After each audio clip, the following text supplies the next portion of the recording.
yuk. Assalamualaikum warahmatullahi wabarakatuh. Perkenalkan, kami dari kelompok 3 yang akan menjelaskan materi bab 3 dari klasifikasi makhluk hidup. Sebelumnya, kami akan memperkenalkan diri kami masing-masing. Saya sendiri Muhammad Askal Fakih.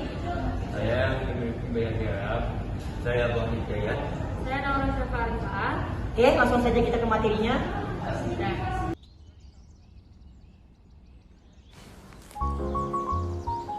Jadi yang pertama kita akan membahas dasar klasifikasi makhluk hidup. Klasifikasi adalah suatu cara memilah dan mengelompokkan makhluk hidup dalam golongan atau unit tertentu. Cabang biologi yang mempelajari klasifikasi adalah taksonomi. Dalam bahasa Latin, taksis artinya pengaturan dan nomia artinya metode.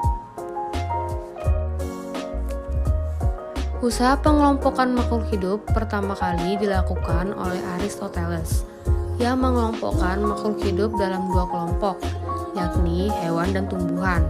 Dalam bukunya Historia Animalium, Aristoteles mengklasifikasikan hewan berdasarkan habitat dan ada tidaknya darah merah.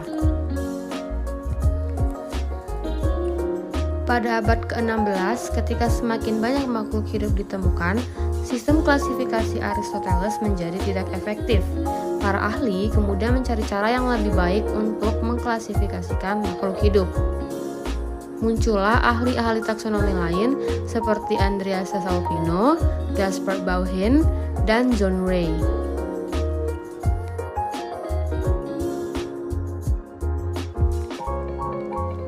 Pada 1735, Carolus Linnaeus mempublikasikan bukunya yang berjudul Systema Naturae.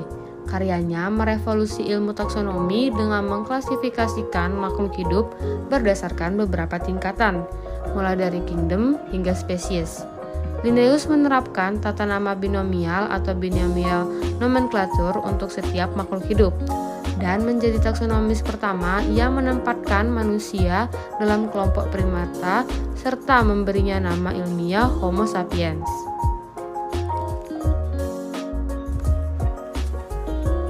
Untuk mengklasifikasi makhluk hidup dibutuhkan dasar pengelompokan. Pengelompokan biasanya didasarkan pada persamaan dan perbedaan ciri-ciri yang dimiliki oleh masing-masing makhluk hidup. Makhluk hidup yang mempunyai ciri yang sama digolongkan pada kelompok yang sama. Makin banyak persamaan, makin dekat kekerabatannya. Makin sedikit persamaan, makin jauh kekerabatannya.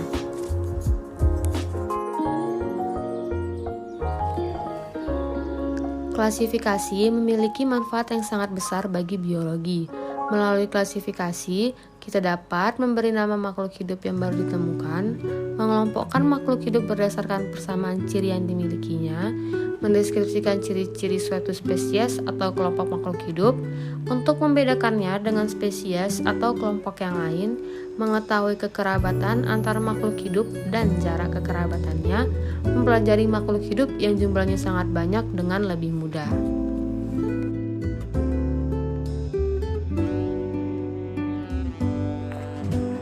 B.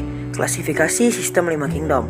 Linnaeus membagi makhluk hidup menjadi 2 kelompok, yaitu animale atau hewan dan regnum vegetabile atau tumbuhan. Namun, ketika para ahli biologi mengamati dengan cermat, ternyata pembagian ini tidak selalu benar. Berikut ahli biologi yang mengusulkan klasifikasi.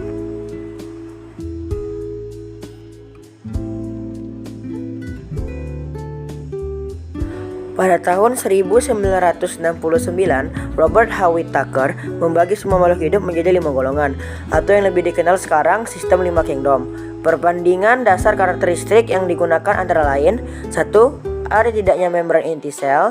2. Penyusun tubuh tersusun atas 1 atau banyak sel. 3. Cara memperoleh makanan. Dan 4. Cara bergerak. Sistem 5 kingdom. 1. Monera. Monera adalah organisme dengan sel yang intinya tidak mempunyai membran inti atau prokariot. Cara berkembang biaknya dengan membelah diri. Contoh dari Monera adalah bakteri dan Archaea.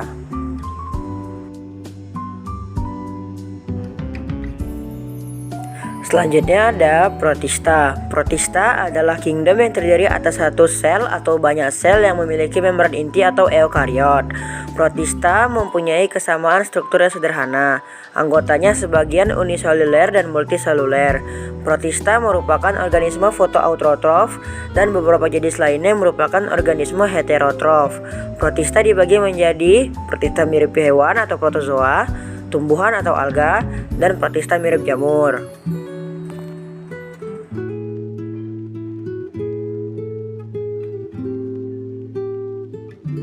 3. Fungi atau jamur. Meskipun beberapa jamur mirip tumbuhan, mereka tidak dapat membuat makanan sendiri karena jamur tidak berklorofil. Makanan diambil dengan menyerap zat organik dari lingkungannya.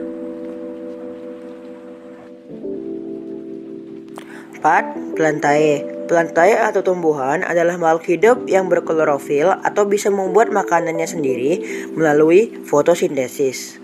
Para ahli botani telah berhasil mendapatkan sekitar 400.000 jenis tumbuhan dan mengelompokkannya menjadi beberapa kelompok. Dunia tumbuhan dikelompokkan menjadi tumbuhan tidak berpembuluh dan tumbuhan berpembuluh.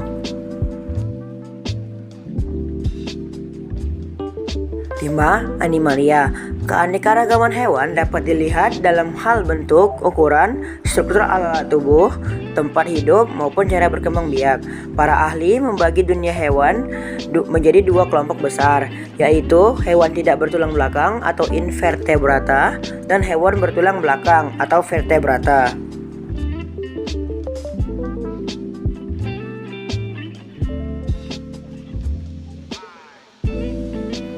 C. Kunci determinasi dan kladogram. Yang pertama, kunci determinasi. Kunci determinasi adalah kunci analisis yang menggunakan ciri taksonomi yang saling berlawanan. Tiap langkah dalam kunci tersebut dinamakan kuplet yang terdiri dari dua pernyataan yang saling berlawanan sehingga disebut kunci dikotomis. Jika salah satu pernyataan ada yang cocok dengan ciri makhluk hidup yang diidentifikasi, maka pernyataan lainnya gugur. Berikut adalah contoh kunci determinasi.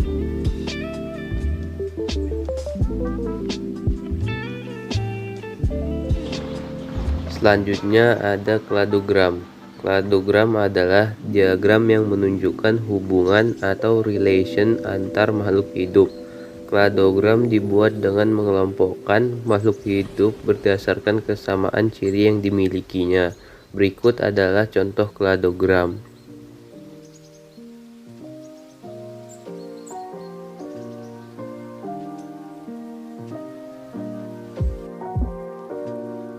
Selanjutnya, D. Tingkatan takson dalam sistem klasifikasi. Melalui klasifikasi, makhluk hidup dikelompokkan mulai dari kelompok besar kemudian dibagi menjadi kelompok yang lebih kecil.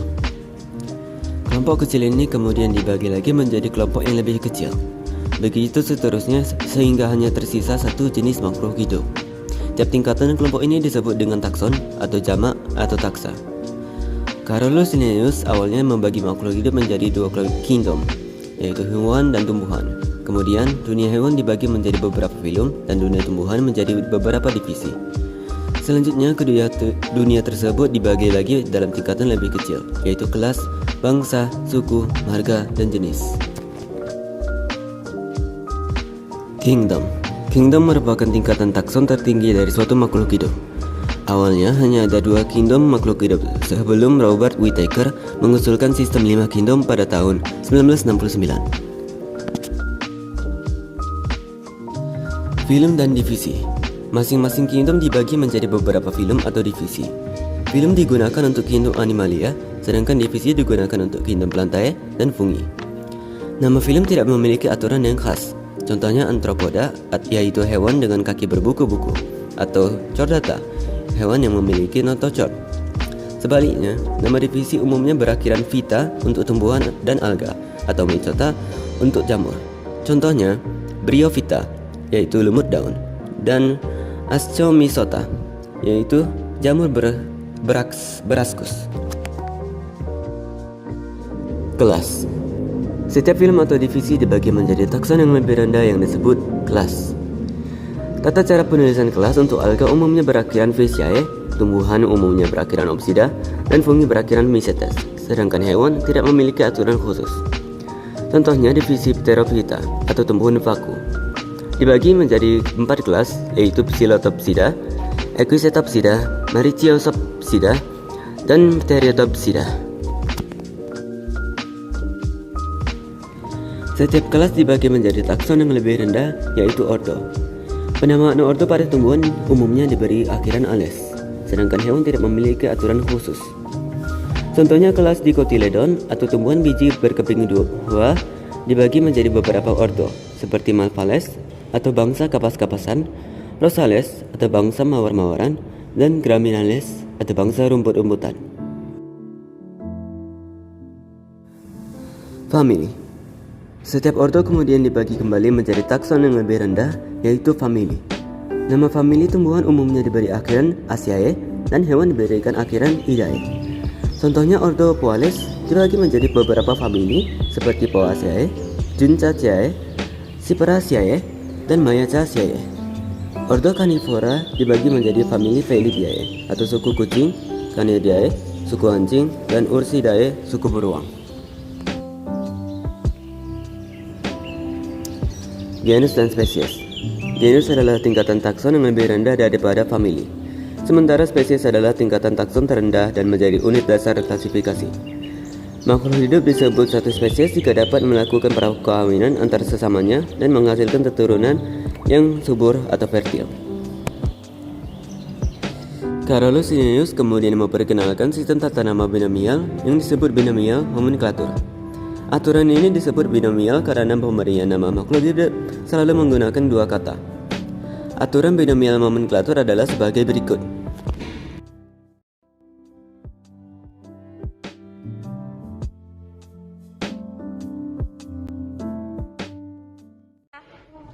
Itulah tadi materi yang telah kami sampaikan. Terima kasih telah menonton.